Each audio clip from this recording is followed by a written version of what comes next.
प्रश्न दूसरा, एक कार रायपुर से दुर्ग 60 किलोमीटर प्रति घंटे की रफ्तार से जाती है तथा 40 किलोमीटर प्रति घंटे की रफ्तार से वापस आती है। उसका औसत चाल व औसत वेग ज्ञात कीजिए। हल देखते हैं। हल,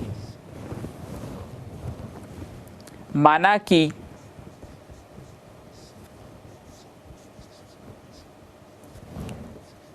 रायपुर से दुर्ग की दूरी बराबर x किलोमीटर है।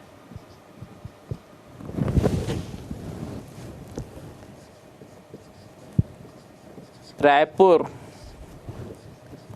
से दुर्ग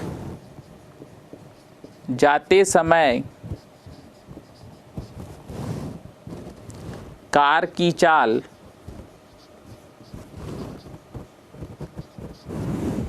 v1 बराबर दिया हुआ है 60 किलोमीटर प्रति घंटा।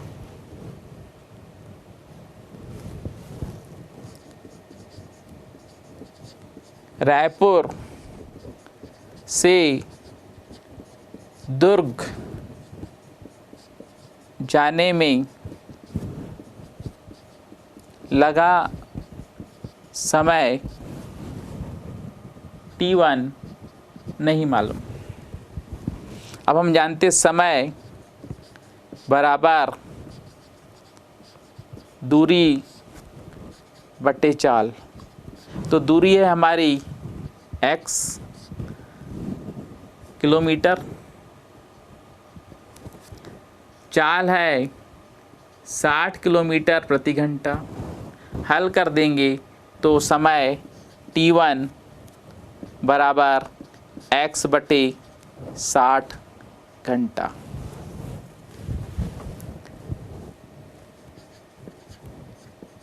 दुर्ग से रायपुर वापस आते समय चाल v2 बराबर 40 किलोमीटर प्रति घंटा। दुर्ग से रायपुर आने में लगा समय t2 नहीं मालूम। दूरी वही होगी जितनी गए थे अपन, तो समय t2 बराबर दूरी बटे चाल। दूरी हमारी x, चाल है हमारी 40, यूनिट लिख देंगे, ये आपका आ जाएगा x/40। अब अपन औसत चाल निकालनी है, बराबर कुल दूरी बटे कुल समय। कुल दूरी को कुल पथ लंबाई कहते हैं। x किलोमीटर गए, x किलोमीटर वापस आए, जाते समय समय लगा x बटे 60, आते समय समय लगा x बटे 40, तो x प्लस x आपका हो गया 2x। यहाँ x कॉमन है तो आपका हो जाएगा 1/60 प्लस 1/40। लघुत्तम ले लेंगे, x कट गया, ये आ जाएगा 2, डिवाइड कर दिया हमने। एलसीएम आपका आ गया 120। 120 को 60 से डिवाइड करेंगे 2 बार जाएगा, 120 को 40 से डिवाइड करेंगे 3 बार जाएगा, तो आपका हो जाएगा 2/5/120 या 2 × 120/5। तो 2 इंटू 120 को 5 से डिवाइड करेंगे 24, ये आपका आ गया 48 किलोमीटर पर आवर। तो औसत चाल निकली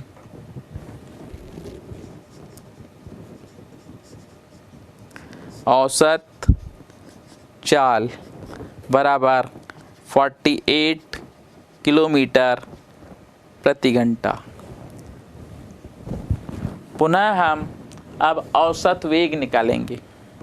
तो ये आपका था औसत चाल, अब अपन निकालेंगे औसत वेग। औसत वेग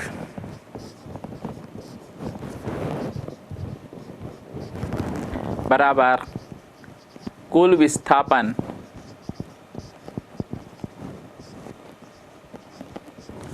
बटे कुल समय।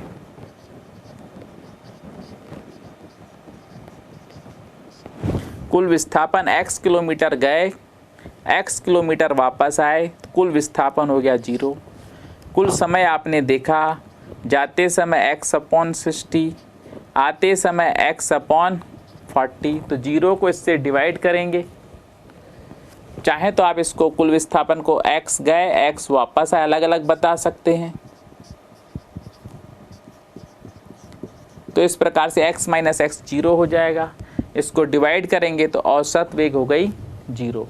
इस प्रकार आपने देखा कि हमें औसत चाल प्राप्त हुई 48 किलोमीटर प्रति घंटा व औसत वेग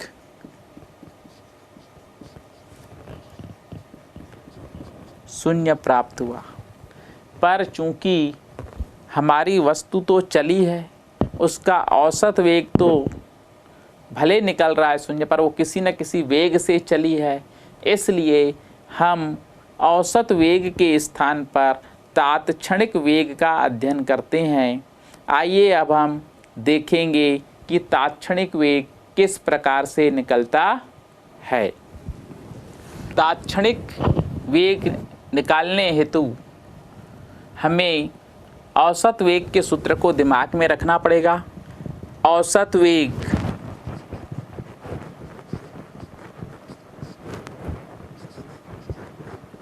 v बराबर आपने देखा कुल विस्थापन अंतिम स्थिति माइनस प्रारंभिक स्थिति। अंतिम स्थिति t2 समय पर x2 थी और प्रारंभिक समय t1 पर स्थिति x1 थी। तो औसत वेग v बराबर अंतिम स्थिति माइनस प्रारंभिक स्थिति बटे कुल समय। तो हम इसको delta x upon delta t लिख सकते हैं। v इक्वल टू इस डेल्टा t के मान को इतना छोटा से छोटा दर्शाएं उस पर्टिकुलर समय पर निकालने के लिए कि limit delta T tending to 0 हो। तो delta x upon delta t equal to dx upon dt। स्थिति x का समय के सापेक्ष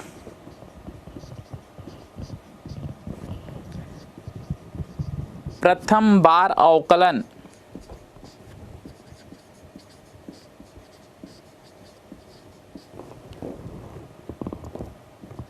उस क्षण कण का तात्क्षणिक वेग कहलाता है।